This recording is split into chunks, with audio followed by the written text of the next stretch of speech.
Hotlist husband episode 171। अब आगे एक पल को आस्था जो कि उस वक्त अकेलापन से महसूस कर रही थी और उसे अजीब सा लग रहा था, वह भी रश्मि की खुशी में खुश हो गई थी।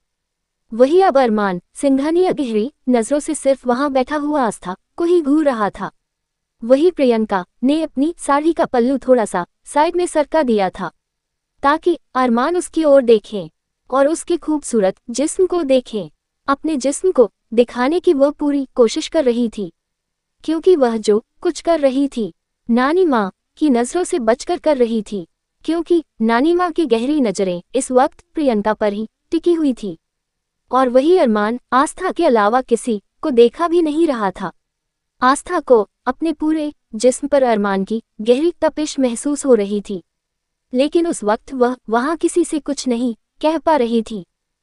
तभी दादाजी बोलते हैं, अब आप सब लोग एक काम कीजिए, सब लोग मॉल जाए और अच्छे से शॉपिंग वगैरह कीजिए, ठीक है, क्योंकि शादी में ज्यादा समय नहीं बचा है। और आकाश बेटा रश्मि बेटी को ले जाओ और उसकी पसंद के सारे गहने ज्वेलरी जो भी वह लेना चाहती हैं सब उसे दिला दो। आहान ध्रुव तुम्हें ज्वाइन करेंगे और सुमित, आस्था, नानी माँ और प्रियंका ये आप लोगों की मदद करेंगे, तो आप सब जाए। अब जैसे ही दादाजी ने ये कहा, सब हैरानी से दादाजी की ओर देखने लगे थे। कहीं न कहीं आकाश और सुमित समझ चुके थे कि आखिरकार दादाजी क्या करना चाह रहे हैं, क्योंकि वह लोग जानते थे कि आज शाम को रायचंद परिवार सिंघानिया मेंशन में आने वाला है, तो इसलिए दादाजी उन्हें शॉपिंग के बहाने से बाहर भेजना चाहते थे। वही अरमान बिल्कुल शांत एक तरफ बैठा हुआ था और नानी माँ बड़े ही ध्यान से अरमान को देख रही थी, जो कि आस्था को देख रहा था। उन्होंने अच्छा लग रहा था, लेकिन बीच बीच में जिस तरह से प्रियंका उटपटांग हरकतें कर रही थी, अपना साड़ी का पल्लू इधर उधर कर रही थी, तब नानी माँ को प्रियंका उस वक्त पूरी जहर लग रही थी। लेकिन अब जो कि दादाजी ने सबको शॉपिंग करने के लिए बोलते हैं, तो नानी माँ भी खुश हो गई थी कि चलो इस बहाने से वह भी थोड़ा सा घूम फिर लेगी और शॉपिंग वगैरह कर लेगी। वहीं आहान तो एकदम खुश हो गया और बोला, नानी माँ के साथ शॉपिंग करने का मजा ही कुछ अलग है। तब नानी माँ भी मुस्कुराकर बोली, ठीक है भाई साहब, अगर आप इतनी बड़ी जिम्मेदारी सौंप रहे हैं तो मैं बच्चों को शॉपिंग पर लेकर जरूर जाऊंगी। चलो बच्चों, एक एक करके जल्दी सबके सब तैयार हो जाओ, इतने मैं भी तैयार होकर आती हूँ। जैसे ही नानी माँ ने ये कहा, दादाजी मुस्कुरा दिए थे और जल्दी ही सबके सब अपने कमरे में चले गए थे। आस्था ने भी एक नज़र सबकी ओर देखा और वह अपने कमरे में चली गई थी। वही दादाजी सबके जाने के बाद अरमान के पास आए और उसके हाथ पर हाथ रखकर बोलते हैं, तुम तैयार हो ना आज शाम की मीटिंग के लिए? बेटा, ये दिन तो जिंदगी में एक ना एक दिन आना ही था और आज ही सही, आज तुम्हारे दिल पर एक बहुत बड़ा बोझ उतर जाएगा, लेकिन तुम एक बात को ध्यान रखना होगा, तुम्हें उनके सामने कमजोर नहीं पड़ना है।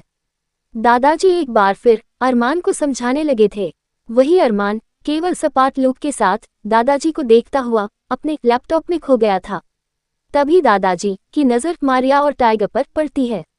उन दोनों को कहीं भी जाने की इजाजत नहीं थी। उन दोनों के सामने ही आज वही मीटिंग होने वाली थी, क्योंकि अगर वीर रायचंद वहां आ रहा है और उसके साथ उसकी माँ वसुंधरा वहां आ रही है, तो जरूर वो कोई ना कोई चाल खेल सकते थे और हमला करने की कोशिश कर सकते थे। तो इसीलिए मारिया और टाइगर का वहां होना जरूरी था, क्योंकि मारिया और टाइगर अकेले ही काफी थे हर झगड़े से, हर मुसीबत से निपटाने के लिए। वही धीरे धीरे सब लोग तैयार होकर शॉपिंग पर चले गए थे। अरमान को तो पता ही था कि आस्था भी शॉपिंग करने जाएगी, तो इसीलिए वह अपने कमरे में जाने के बजाय स्टडी रूम में चला गया था, खुद को आने वाले वक्त के लिए तैयार करने लगा था। वही रश्मि आस्था को लेने के लिए आई थी कि वह उसके साथ शॉपिंग पर चले, लेकिन आस्था ने मना कर दिया था कि वह शॉपिंग पर नहीं जाएगी, उसकी तबीयत कुछ ठीक नहीं है। हालांकि रश्मि उसे अपने साथ लेकर जाना चाहती थी, लेकिन फिलहाल आस्था की हालत ऐसी नहीं थी। लेकिन अगर आस्था मना कर रही थी तो वह उसके साथ जबरदस्ती भी नहीं करना चाहती थी, और हो सकता है कि आस्था जिस सिचुएशन से गुजर रही थी उस वक्त उसको अकेला रहना था। तब आस्था ने रश्मि को उसकी शादी की मुबारकबाद देते हुए कहती है कि दीदी हम सारे फंक्शन अच्छे से एंजॉय जरूर करेंगे और सब में आपका साथ देंगे, पर आज शॉपिंग पर नहीं जा पाएंगे, तो प्लीज आज अपने साथ आप रौनक को ले जाए। वैसे भी मैं रौनक को फोन कर दूंगी, वह आपको मॉल में ज्वाइन कर लेगी।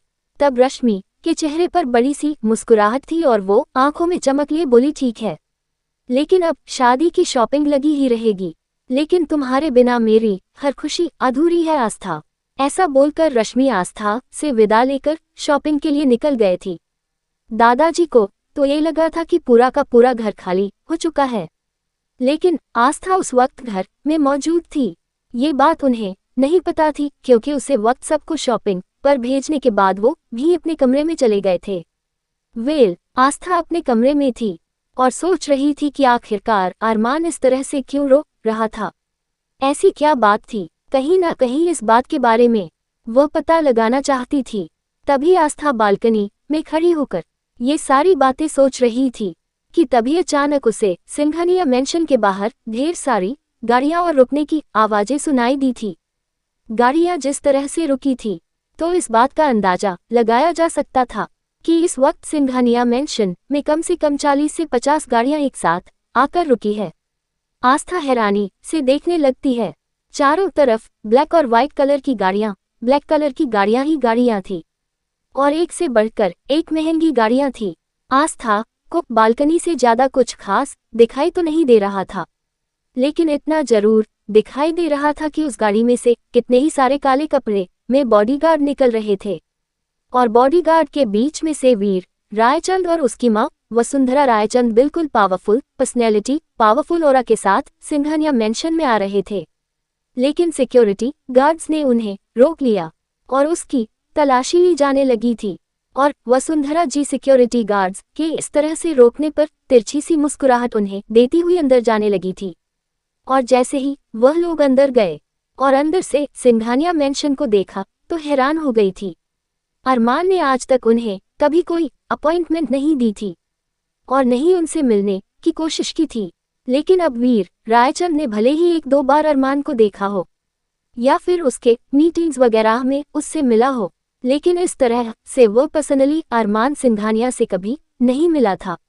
अपनी मां के साथ स्पेशली आज उससे मिलने के लिए आया था। जल्दी ही टाइगर का सामना वीर से हुआ था और मारिया वसुंधरा के ठीक सामने खड़े हुई थी। वसुंधरा और मारिया दोनों को ही एक किलर लुक दे रही थी। दोनों एक से बढ़कर एक खतरनाक औरतें थी। तभी मारिया ने वसुंधरा की ओर देखते हुए कहती है, I am sorry, I think Vasundhara Raichand उस दिन मैं आपकी सही से खातिरदारी नहीं कर पाई। तब वसुंधरा बोलती है, अरे माफी तो हमें आपसे मांगनी चाहिए कि उसे दिन हमने आपको ऐसे ही जाने दिया और सही से हम आपकी खातिरदारी भी नहीं कर पाए, जबकि आप हमारी मेहमान खुद ही बनकर आई थी। ऐसा बोलकर वसुंधरा भी मारिया को टोंट करने लगती है। वही टाइगर वसुंधरा के इस तरह से बोलने पर अंदर ही अंदर गुस्से से भून रहा था, लेकिन उसे वक्त तो कुछ कह नहीं सकता था और मन मन में वह वसुंधरा को कोस रहा था। जल्दी ही वीर रायचंद ने भी एक नज़र मारिया पर डालता है, क्योंकि वह मारिया के साथ जबरदस्ती करना चाहता था, लेकिन मारिया के पावरफुल इमेज के आगे, उसकी पावर के आगे वह उसके साथ जबरदस्ती नहीं कर पाया था। लेकिन आज मारिया को देखते ही उसने अपनी एक आंख ब्लिंक कर दी थी और मारिया केवल उसे घूर कर रह गई थी, क्योंकि उन्हें अभी अभी रायचंद की जान लेने के इंस्ट्रक्शन नहीं थे। तब मेंशन के शानदार सोफे पर बैठते हुए वसुंधरा जी एटीट्यूड से बोलते हुए बोलती हैं, हमारे पास ज्यादा समय नहीं, बुलाकर लाओ अपने मालिक को, अरमान सिंघानिया को बोलो वसुंधरा रायचंद उससे मिलने के लिए आई है। उस वक्त वसुंधरा कुछ अलग लेवल का, अलग ही तरह का पूरा लुक दे रही थी। ऐसा लग रहा था कि कितना ज्यादा एटीट्यूड उसमें कूट कूट कर भरा हुआ है। तभी राजेश वीर वसुंधरा के लिए कॉफी लेकर आ गया था। तब वसुंधरा अपना टाइम एक बार फिर घड़ी में देखते हुए कड़क आवाज में बोली, ओ बॉडीगार्ड, क्या तुम्हें सुनाई नहीं दिया? जाकर बुलाकर लेकर अपने मालिक को, हम हमारे पास ज्यादा समय नहीं है बर्बाद करने के लिए। तभी टाइगर हल्की सी मुस्कुराहट के साथ बोलता है, इंतजार करना होगा आपको, मिसेज रायचंद किंग अभी आ रहे हैं। अब जैसे ही टाइगर ने बड़े रूड अंदाज से यह बताया, वसुंधरा झेप गई थी और मन मन में बोली, किंग तो इस तरह से कह रहा है कि पूरी की पूरी स्टेट का वही राजा हो। उन्हें वही दूसरी ओर आस्था, जो काफी देर से कमरे में बंद थी, उसके पेट में चूहे कूदने लगे थे और उसे बहुत जोरों से भूख लग रही थी।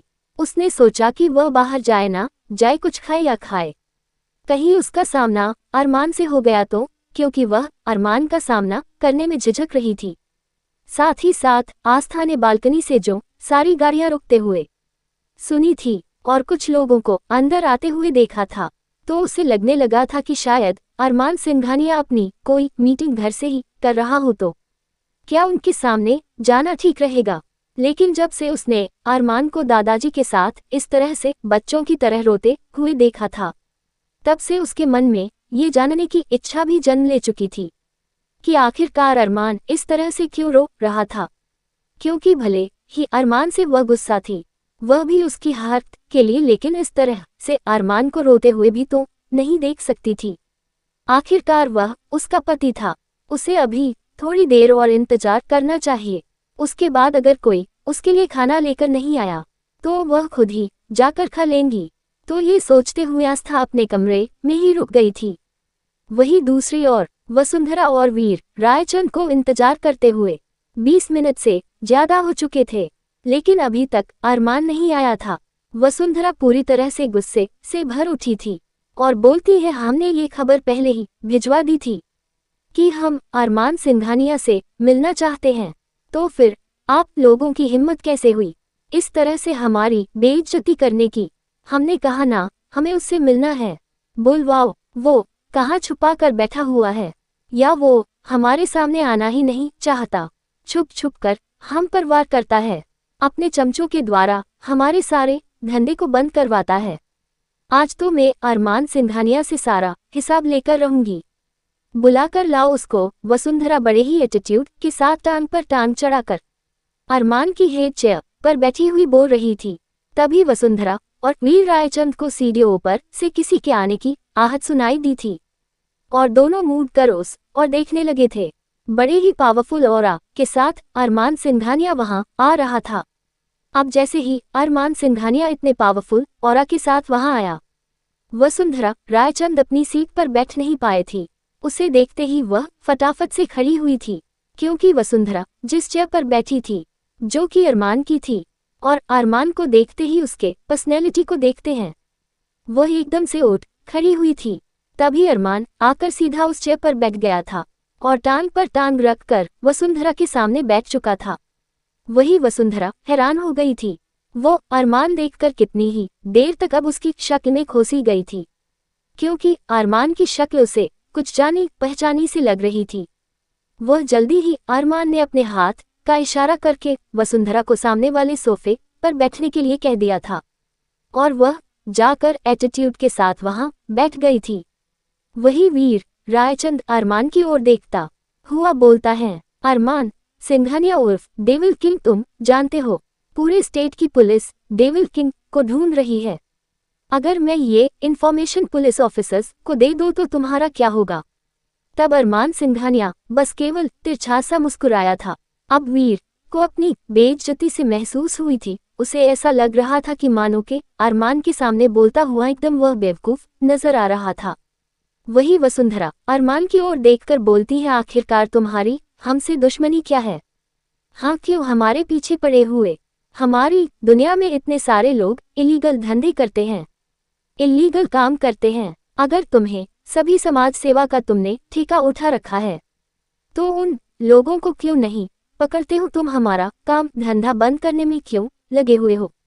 एक और बात याद रखना अरमान, मेरे बेटे पर इतनी सी भी आंच आई ना, ये बात मैं बर्दाश्त नहीं कर सकती हूँ, और तुम्हारी वजह से मेरा बेटा बहुत दुखी और परेशान हुआ है, और इसके लिए मैं तुम्हें बिल्कुल माफ नहीं करूंगी। वही अरमान अपनी ब्लैक शैड्स के पीछे से वसुंधरा के चेहरे को देख रहा था। आगे की स्टोरी अगले एपिसोड में।